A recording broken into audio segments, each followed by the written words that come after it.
그 사상틀을 내가 읽어버려야 됩니다. 공부법은 5개입니다. 5개. 지상에 존재하는 것.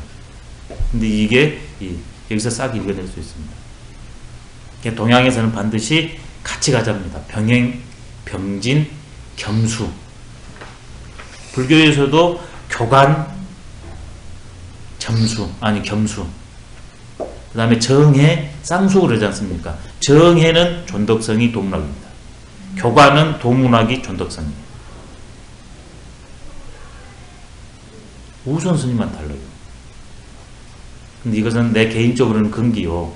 그 다음에 외부 대상으로 했을 때는 그 타인에 대한 배려 때문에 그렇게 차이가 납니다. 존덕성은 해외 입장인 건가요? 공부하고 뭐 한국을 살려고 존덕성은 나 스스로가 가는 겁니다. 나한테 성이 들어있지 않습니까? 도문학은 내가 내 스스로 성이 있다는 것을 잘 몰랐을 때 그런 글을 통해거나 말을 통해서 갈 수 있지 않습니까? 그 다음에 내가 있는 것 같은데 확실히 모르겠어요. 이게 그걸 통해서 가는 게 도문학입니다. 이게 외지적 방법이에요. 존덕성은 내지적 방법이고 이제 더 구체적으로 들어갑니다. 도문학은 외지적 방법이에요. 내 스스로 가는 건 내지적 방법이고 그 다음에 밖의 도움을 통해서 가는 것 그건 외지적 방법입니다.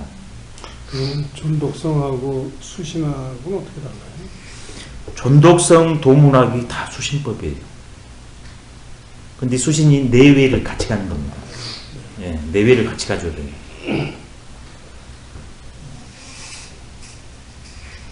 존덕성을 했는데 나만의 주관성이 빠져버릴 수도 있지 않습니까? 이게 앞선 분들 아니면 동시대 분들 그래야 내가 객관성이 확보되거든요. 도문학 반드시 해야 됩니다. 그러지 않으면 주관적 오류에 빠지는 독단에 빠질 확률이 굉장히 높아요.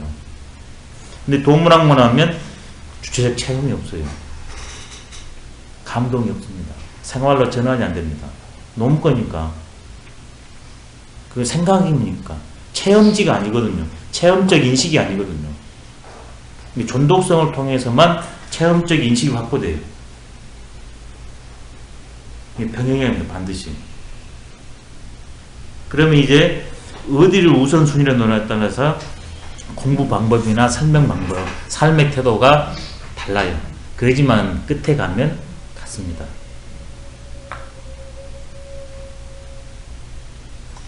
그래서 이것은 존덕법은 그 체를 중심으로, 도문학은 용을 중심으로 갑니다.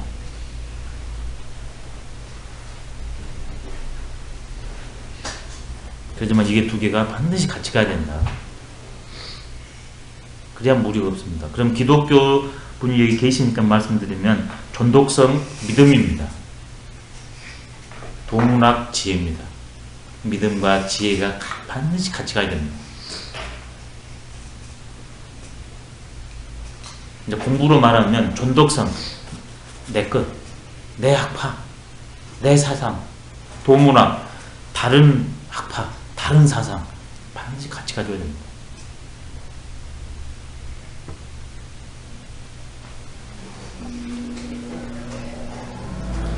주자는 이것을 딱 나머지 것을 병렬 관계로 해도 되는데 주자는 이놈을 대전제로 딱 끊어버렸습니다. 그래서 이인입니다.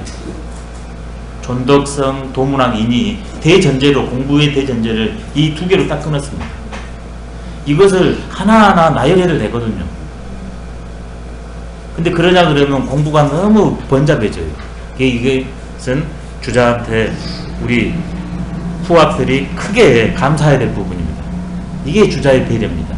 인의로 대전제를 딱 끊어버렸어요. 그리고 그 길을 가는 방법론으로 이것들을 제시해 준 거거든요. 실제는 5개를 끊어서 제시해 주는 건데 중용에서는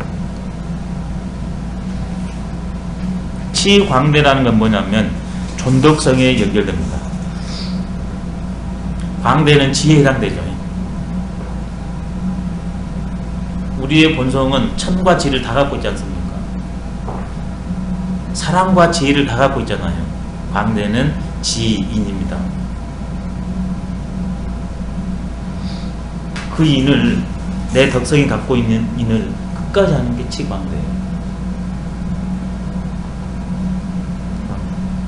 이제 크게 말하면 나의 덕성은 광대합니다. 광대무변합니다. 지, 광, 천, 대 이렇게 걸립니다.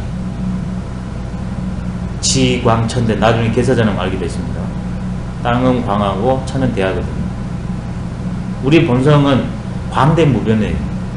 천재실상이 우리의 본성이니까. 그것을 끝까지 하는 게 치입니다.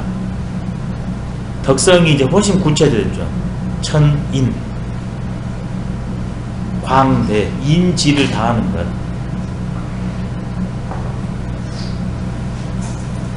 내 스스로 안에 있는 인지를 다 해 나가는 겁니다. 그 다음에 도문학을 통해서 뭘 가냐? 정미입니다. 정미.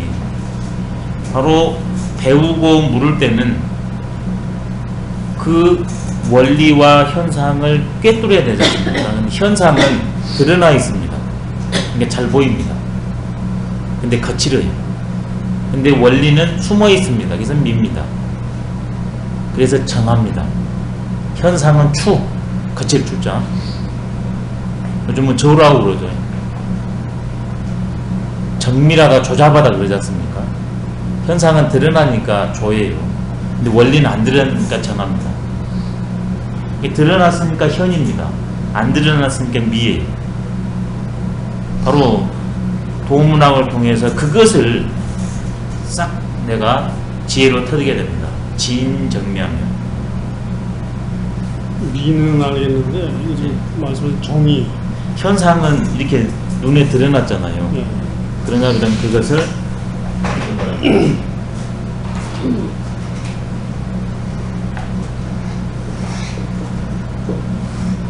조하고 정하고 같아요?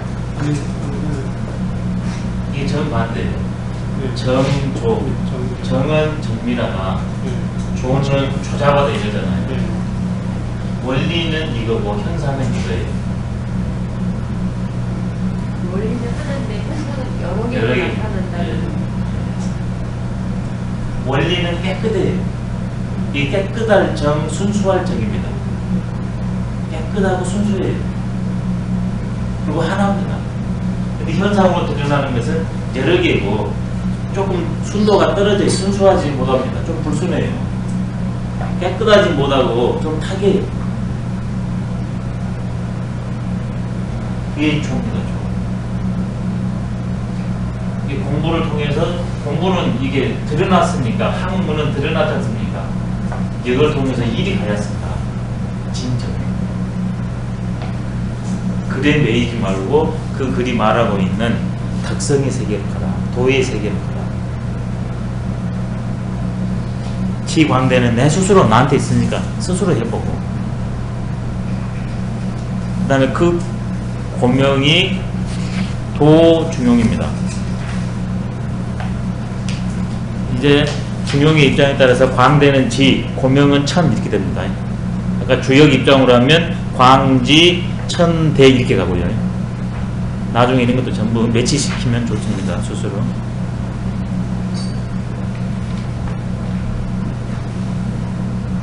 광대는 인이고 고명은 지입니다. 지인용으로 했을 때요.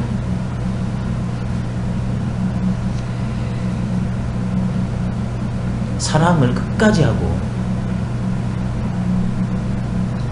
그래서 사랑의 실체가 뭔지를 포착해야 쓰고 그 다음에 지혜도 우리가 타야 씁니다. 사랑과 지혜는 한 자리지 않습니까? 근데 제일 처음에는 그게 잘 안 되잖아요. 인하고 지가 따로 놀지 않습니까?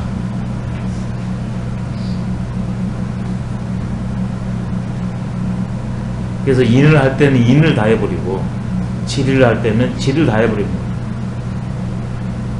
지의 대표는 천이니까 천은 고명이었잖아요. 지혜가 높고 지혜가 낮다는 것은 지혜가 이게 고라는 것은 큰 지혜라는 뜻입니다. 그러면 모든 것을 태양이 높이 떠서 비추면 환하되게 고명이 그런 뜻입니다. 저 중천에 뜬 태양이 만물을 환히 비춰주는 것처럼 그런 대도의 지혜를 갖춰야 된다. 그게 극고명입니다. 작은 지혜도 있지 않습니까?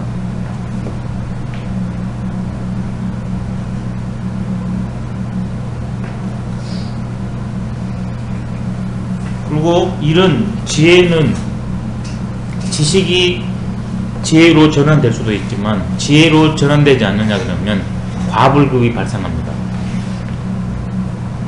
근데 대도를 통하게 되면 과불급이 없습니다. 딱 맞아떨어지는 게 더 중요합니다.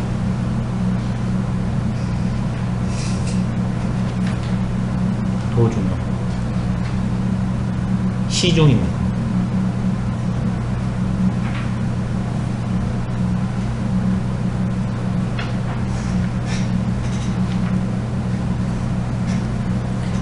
근데 공부를 많이 했는데 중용에 벗어나 버린다. 그러면 공부가 자기만 많이 한 겁니다. 차용에, 그 다음에 원리와 상황성에 딱 맞아떨어지는 게 더 중요하거든요. 그런 사람이 지혜 있는 사람이지 않습니까?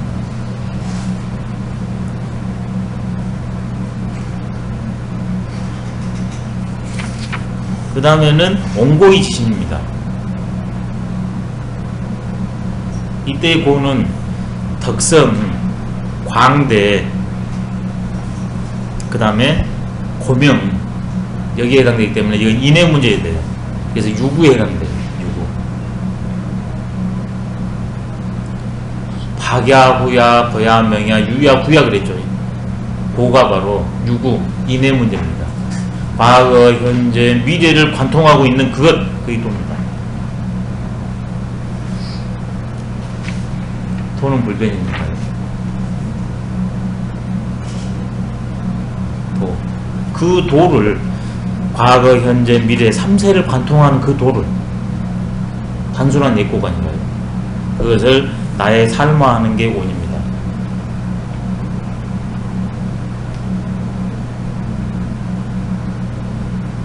늘 그걸 생활합니다. 원 따뜻할 원자. 때로는 그 마음이 심기도 하고 때로는 놓치기도 하지 않습니까? 그때 곧바로 알아차리고 곧바로 그렇게 살아내는 것 원고입니다. 군자니까 실수도 하지 않습니까? 그리고 매 순간 도는 현재에 구현되고 현재에 드러나니까 지금 이 사태를 파악해서 대처 방안을 강구해야 됩니다. 지신입니다.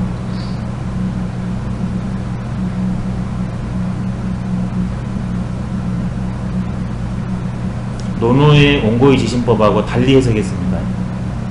노노의 원고의 지신법처럼 해도 됩니다. 근데 존덕성이 동문학에 맞췄기 때문에 제가 해석을 달리 했습니다.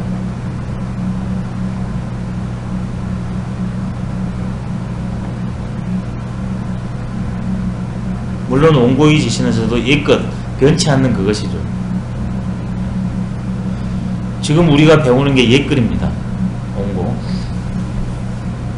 근데 이 옛글에서 정신을 뽑아내가지고 지금 여기에 그다음 미래의 길을 내 스스로 열고 놈한테 열어줄 수 있는 게 지신입니다. 놈한테 안 열어줄지언정 내 스스로는 열어야 되겠죠. 놈한테까지 열어주면 가위 사라 스승이 될 수 있다. 스승이라 말할 수 있다. 위자는 두 가지로 쓰입니다. 스승이 될 수 있다. 내 개인적으로. 타인이 그러면 스승이라고 말할 수 있고 스승으로 삼을 수 있다. 이렇기 때문에 이 스승은 그림자입니다. 원고 지신이 내용입니다. 바로 인간은 시대적 존재다. 상황적 존재다. 그걸 헤쳐나가야 된다. 원고 지신. 그 다음에 마지막이 돈우의 속내입니다. 후를 돈독이하고 예를 높인다. 우리의 본성은 각박하지 않고 천지 만물과 하나니까 두텁기가 이루 말할 수 없지 않습니까? 제약이 없는 세계입니다. 후입니다. 그것을 늘 잠시 잠깐도 떼버리지 않고 불가수유리의 삶을 사는 게 돈입니다. 도의 생활은 박악에 산 사람은 도하고 거리가 멉니다. 나의 본래의 삶과 거리가 멉니다. 박한 사람. 왜 나와 상대가 둘인지를 모르고 둘인지 알기 때문에 박하고, 내가 모든 존재들의 도움으로 인해서 산다는 사실을 모르니까 박한 거거든요. 제가 잘나서 사는 게 아니라, 우리가 잘나서 사는 게 아니라, 모든 사람뿐만이 아니라 이거 우리가 지금 의자한테 돈 받고 있지 않습니까? 여기에 돈 받고 있고, 저기 저 기타한테 돈 받고 있고, 요 불빛에 돈 받고 있고, 요 유리창에 돈 받고, 전부 돈투성이거든요. 그러니 돈 안 할 수가 없답니다. 이 사실을 알게 되면. 근데 둘이 다 그냥 내가 너무 좀 도와준다 이런 생각하면 공부하고는 거리가, 자기 생각은 있을지 모르지만 이런 식의 공부하고는 거리가 굉장히 먼 분입니다. 성인들은 다 겸손합니다. 봄바람 같습니다. 이유가 이것 때문에 그럽니다. 그러면서도 자기한테는 철두철미합니다. 숭례. 예를 높여요. 너무 대하는 것도 물론이지만 놈한테는 그렇게 춘풍이면서도 자기한테는 추상입니다. 숭례.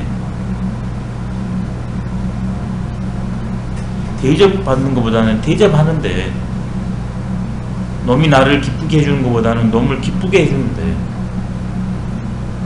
그분 따라서 해준답니다. 숭례. 돌이 있으면 돌이 제일 아름답고 편한 장소에 해준답니다. 숭례입니다. 그게 발육 만물이니까요. 사슴이 있으면 가장 사슴이 살기 좋도록 해줍니다. 숭례입니다. 물고기가 있으면 물고기가 제일로 살기 좋게 해줍니다. 숭례입니다. 나무, 흙, 지구, 지금 우리가 달나라까지 가서 막 파헤쳐버립니다. 예, 우주 공간에 숱한 천문학적 돈을 해가지고 쓰레기를 양산합니다. 이거 숭례 아닙니다.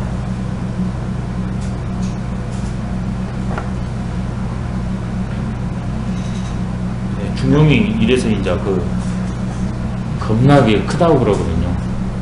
중용이. 지금 이 문장만 봐도 딱 그러지 않습니까? 발음만 좀 쉬었다 하겠습니다.